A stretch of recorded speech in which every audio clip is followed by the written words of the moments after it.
Et bonjour à tous, c'est Karin et on se retrouve pour une nouvelle vidéo. On va parler des Shenlam. Alors j'avais prévu de faire que 4 vidéos sur les Shenlam, mais voilà, il y a eu quelques patchs et on a eu une amélioration d'un des combos qui est le combo lourd, lourd, lourd, H, H, H pour ceux qui sont un peu familiers avec l'utilisation de L et de H. Donc lourd, lourd, lourd, qui va plus vite.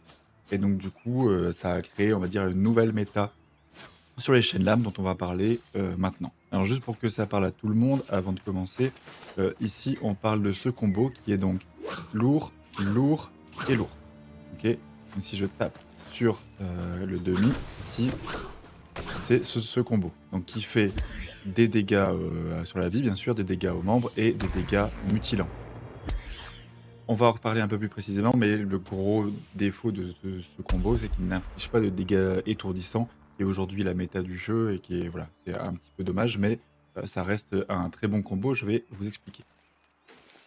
Alors, pour commencer, ce que je vous propose, c'est que on passe sur des builds que je vous ai préparés.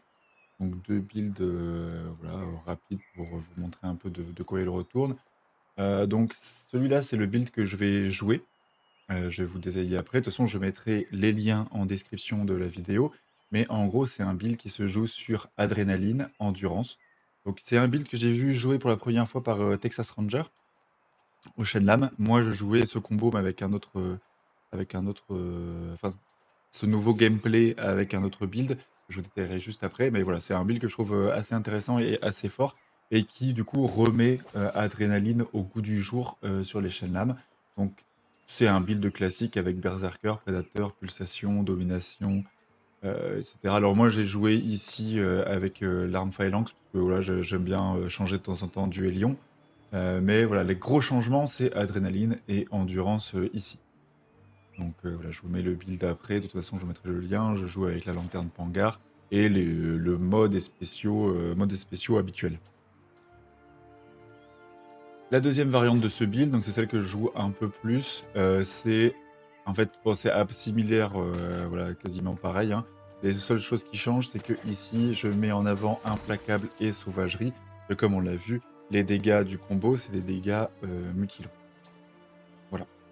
Alors, on revient sur Dauntless. Et donc, du coup, pour vous expliquer un peu, donc, comme je disais, quand on tape, on fait donc des dégâts ici mutilants, on répète de dégâts étourdissants. Et donc, du coup, la question, c'est pourquoi? Pourquoi ce combo, il revient à l'ordre du jour maintenant, alors que bon, il était déjà un peu avant, mais avec une autre animation. Alors tout simplement parce que les dégâts vont assez vite, en fait les attaques sont assez rapides maintenant, et on arrive en termes de DPS à peu près au même DPS que sur le combo en fait principal des chaînes lames, donc ce combo tourbillon. Sauf que le combo tourbillon, bah, en fait il faut quand même déjà faire 3 attaques avant, plus il faut réussir à maintenir ça sur un behemoth qui bouge pas. Ici, on est quand même sur un combo un peu plus facile à caler, que vous pouvez interrompre tout le temps, donc il n'y a que 3 coups. Comme je disais, le gros désavantage de ce combo, c'est que bah, en fait, vous n'allez pas infliger de dégâts étourdissants. Néanmoins, vous allez infliger des dégâts étourdissants grâce notamment à votre spécial. Parce qu'en fait, si on regarde ici comment se remplit la jauge de spécial, si je fais le tourbillon, c'est assez lent. Ouais. Vous voyez, j'ai juste rempli ça. Alors que si je fais un combo comme ça, vous voyez que ce combo permet de remplir la barre de spécial assez rapidement. Et donc derrière, hop, vous faites votre spécial. Et donc ici, vous allez infliger des dégâts étourdissants. Et c'est comme ça que vous rattrapez un petit peu avec les dégâts étourdissants.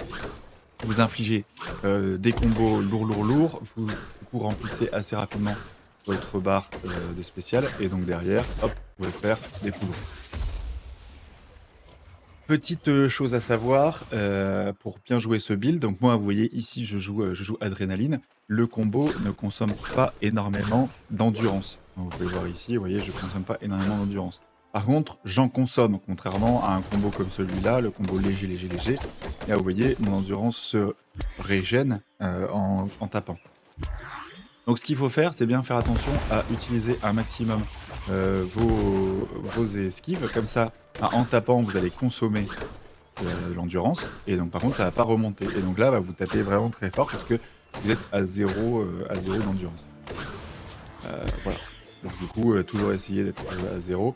Le build est un peu plus difficile à jouer parce que comme vous consommez de l'endurance, bah, il faut arrêter un peu de taper avant de pouvoir refaire une esquive pour esquiver. Donc voilà.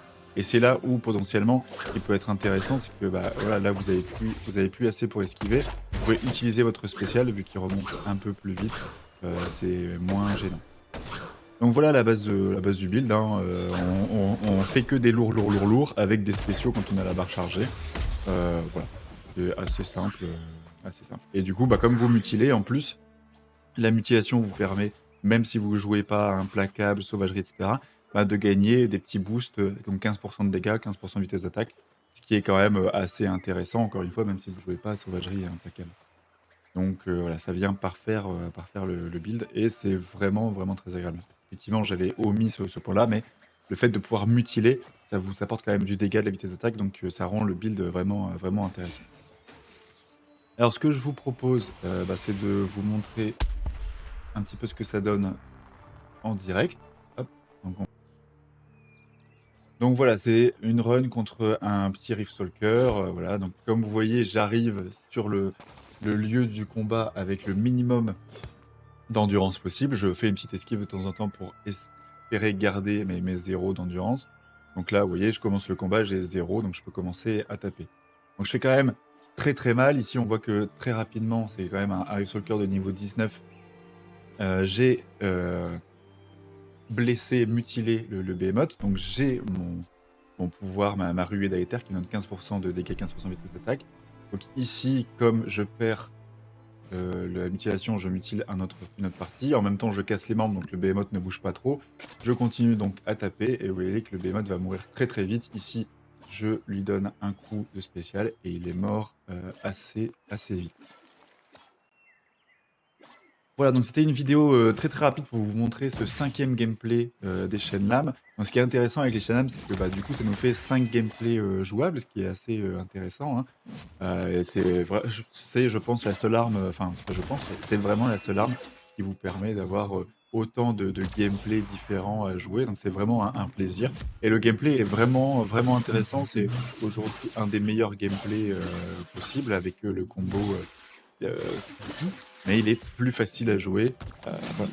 Donc voilà, la vidéo s'arrête là. J'espère que ça vous aura plu. N'hésitez pas, comme d'habitude, à poser vos questions. Encore une fois, je vais mettre les liens des builds dans la description. Et voilà, j'espère que vous ferez des bonnes chasses avec ce build. Bisous les Slayers!